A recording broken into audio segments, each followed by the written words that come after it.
It's just a bunker shot, dude. Go in! Go in!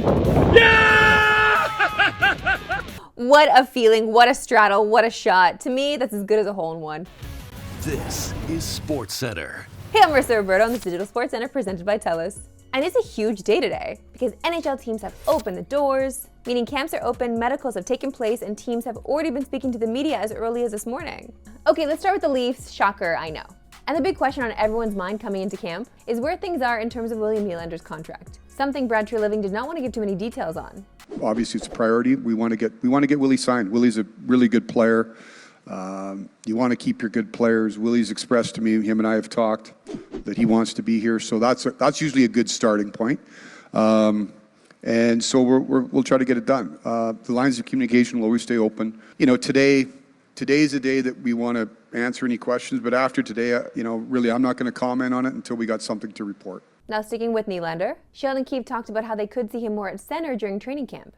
Willie's going to start at center in camp tomorrow, so it's something, obviously, with that being the case, we have considered it. I've talked to Willie about it. Tree and I have talked a lot through the offseason about it. We'll commit to it for a bit here, and not committing to any sort of specific period of time, but just to say it's not going to be a one-off or a one day thing or a one preseason game. We want to give it some time, to come together just to see what that looks like. Treliving also spoke on goalie Matt Murray, saying he'd be having a significant surgery next week, but would not give out further details.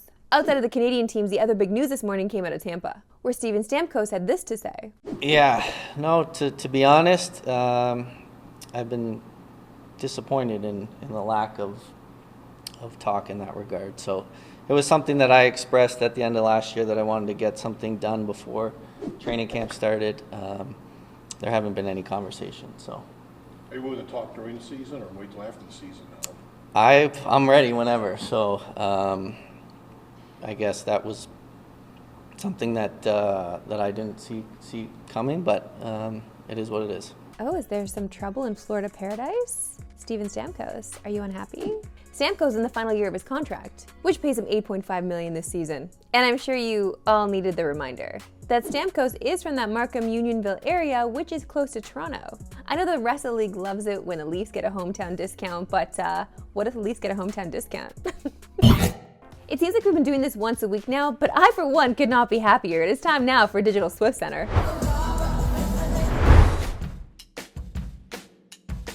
And we've got some massive news today, because Jason Kelce appears to have confirmed what we all thought. It's hard to answer because I don't really know a lot about what's happening in Travis's love life, and I try to keep his business kind of his business, sure, and stay out of that world. But having said that, man, I think he's doing great, and I think it's all 100% true, and I hope that this soon goes a mountain. No, I'm joking. I love that he's like, I need to stay out of his business, but having said that, it's all true. This is incredible. Sound the alarms. We're getting some juicy content out of this couple. I love it. Now, since you all want to know what I think personally about this couple, it's very important. I think that Taylor has a reputation of, or a lot of people think that she's interested in bad boys or the bad guy.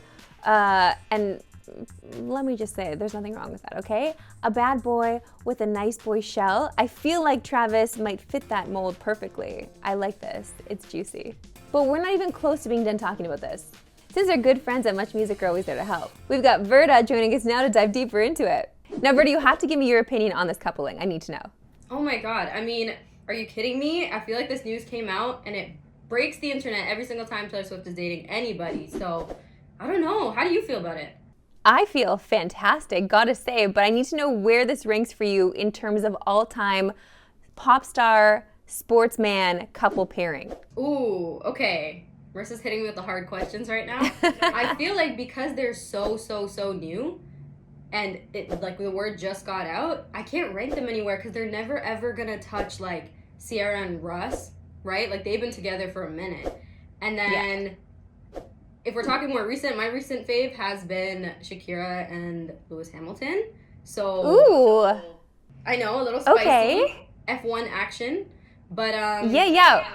Mm-hmm. We love that pairing a lot, also because of the spice that we got from Shakira after she left Piqué, because we don't like cheaters, but we do love songs that come out of those scenarios. So anything Shakira, I'm all for. I love that. I mean, I'm excited for the music. As a Swiftie, this is going to go crazy. Could not agree more, Britta. Thank you for joining us. Thank you. To the diamond where this wildcard race is heating up. Well, maybe the race isn't heating up, but the Jays definitely are. And at the right time. Toronto has won 4 straight and they're outscoring their opponents 17-6, which is the exact opposite of what we've seen from the previous 4 games. Now looking at the wildcard standings, the Jays hold a 1-game lead over Seattle and Texas, as Seattle beat the lowly A's last night, and Texas snapped a 4-game losing streak against Boston. Checking the FanDuel odds to make the playoffs, the Jays are overwhelming favorites at -770. And maybe the schedule has something to do with that, because Seattle and Texas still play each other 7 more times to end the season. But the Astros are also still a part of this race, because the AL West could still go in 3 different directions, with only a half game separating Houston from Texas and Seattle. And unlike the 2 West wildcard teams, Houston's schedule lines up much better, as they have 1 more against Baltimore, then 3 against the lowly Royals. 3 in Seattle, then finish the season with 3 in Arizona. Now, we've been talking about the Jays' NFC season schedule for a while now, as they've got 5 against the Yankees and 6 against Tampa. For tonight's game against the Yanks, they're sending Kevin Gausman to the bump, which over the season has been good news, but this month he's been pretty inconsistent, as he's just 1-1 in September, and has failed to get out of the 5th in 2 of his 3 starts. To the MLS and TFC fans, tonight is the night. You get to see your team take on the best player to ever do it. Well, maybe.